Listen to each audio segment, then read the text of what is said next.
Pertanyaan, Assalamualaikum warahmatullahi wabarakatuh. Waalaikumsalam warahmatullahi wabarakatuh. Tadi Ustadz menyebutkan menuntut ilmu jangan pindah-pindah tempat. Namun bagaimana bila menuntut ilmu pindah-pindah tempat tetapi tetap satu madhab? Atau karena berdasarkan tema yang dibahas? Ya, terima kasih. Antum madhab apa sih? Ya, hadirin yang dirahmati oleh Allah Subhanahu wa taala, maksud saya jangan pindah-pindah tempat bukan berarti antum hanya belajar di sini aja. Misalnya hanya belajar di Sabtu malam, enggak juga. Tapi ketika antum sudah memutuskan duduk di sebuah majelis, itu jalani dengan rutin. Lalu istiqomah.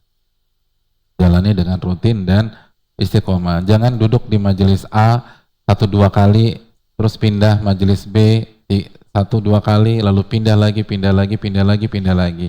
Nggak akan pintar dan nggak akan berkah tuh ilmu. Tidak akan berkah dan tidak akan pintar. Yang benar adalah duduk di sebuah majelis. Dan antum bisa lebih dari satu majelis, atau ambil misalnya majelis akidah sama ustadz siapa, majelis fikih dengan ustadz siapa, lalu majelis adab dengan ustadz siapa, dan lain-lain. Udah continue tuh gitu loh, jangan loncat-loncat. Dan kalau kita kalau kita masih basic banget, jangan terlalu banyak juga. Itu bukan nasihat saya, itu nasihat Al-Imam Asy-Syafi'i. Nasihat Al-Imam Asy-Syafi'i kepada seorang guru yang bernama Abu Abdis Somad. Kata Imam Syafi'i, isdihamul kalami fis sama'i mudillatun lil fahmi. Banyaknya data yang didengar di awal-awal proses belajar itu justru akan menyesatkan pemahaman seseorang. Bukan kata saya. Itu kata Imam Syafi'i dalam kitabnya Al-Wasaya kalau tidak salah, dalam sebuah kitab Al-Wasaya. Jadi ini nasihat dari pakar, satu dari 4 imam madhab. Izdihamul kalam fis sama' mudillatun lil fahmi. Banyaknya data, ada yang bilang gini, ada yang bilang gini, ada yang bilang halal, bilang haram, dan seterusnya. Di awal-awal belajar itu justru bisa menyesatkan pemahaman, membuat bingung. Makanya seluruh madhab fikih ketika mengajarkan mengajarkan madhab mereka masing-masing, itu langsung dijelaskan khilaf apa tidak? Tidak. Antum disuruh belajar matan yang tipis dan tidak ada khilaf sama sekali di matan tersebut. Tidak ada khilaf sama sekali di matan tersebut. Itu metode. Nah, dengan ketika ada orang yang belajarnya pindah-pindah sana, kira-kira yang didengar satu frekuensi atau banyak frekuensi? Nah, itu kan bikin bingung. Itu bukan metode para ulama. Makanya kan sempat kita jelaskan di awal-awal, kalau belajar ilmu fikih itu pertama belajar matan, belajar satu qaul aja. Lalu selesaikan dari awal sampai akhir. Begitu selesai ngapain? Ulang lagi, tetapi di level yang lebih tinggi, intermediate misalnya. Belajar khilaf dalam madhab. Lalu begitu khatam dari Thaharah sampai selesai, baru ningkat lagi belajar fikih muqaran, khilaf antar madhab. Makanya karena prosesnya begitu sistematis, maka hasilnya juga kuat. Dan begitu semuanya kan, semuanya demikian.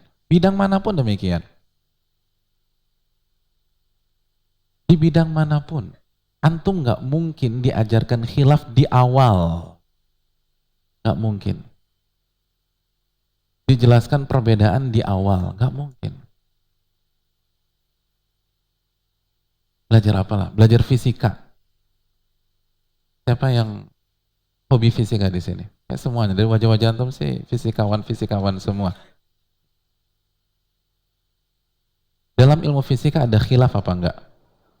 Siapa sih yang fakultas fisika sih? Siapa? Coba angkat tangan. Nggak ada. Nggak ada yang jurusan fisika. Dalam ilmu fisika ada khilaf apa enggak? Ada kan? Ada.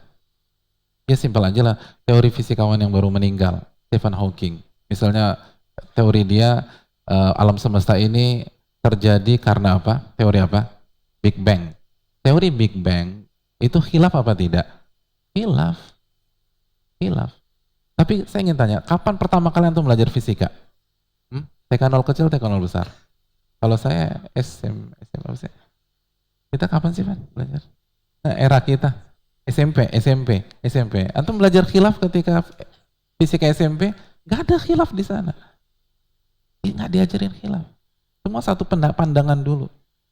Baru nanti kalau antum masuk S1 mungkin S2 baru antum belajar khilaf. Nah, harusnya kan semua bidang demikian. Yang jadi masalah sekarang ini dunia informasi dibuka oleh Allah Subhanahu wa taala. Dan semua referensi bisa kita dapatkan modal jempol. Jadi orang-orang yang newbie dalam masalah ilmu, yang baru-baru itu langsung pendapat A, pendapat B, pendapat C, pendapat D, dan bingung sendiri. Dan itu bukan metode belajar. Jangan bicara masalah khilaf dan jangan buka pintu itu ketika antum baru belajar. Antum belajar bertahap. Dan maksudnya apa? Korelasinya dengan yang pertanyaannya. Dengan antum kemana-mana, itu kan berarti antum akan membuka kedua telinga antum untuk mendengarkan khilaf. Benar apa tidak? Iya. Karena saya ingin tanya, ketika antum pergi ke datengin misalnya banyak sekali majelis, kira-kira pandangan ustadznya sama semua apa tidak? Enggak. Jadi selesaikanlah misalnya bab akidah dengan Ustadz A yang memang kuat akidahnya. Lalu fikih dengan Ustadz B misalnya, atau mungkin Ustadz A juga karena sama-sama kuat. Udah istiqomah. Nanti begitu basic antum kuat, antum baru lihat atau antum baru kembangkan ilmu antum yang lain. Semua demikian hadirin sekalian. Wallahu ta'ala alam.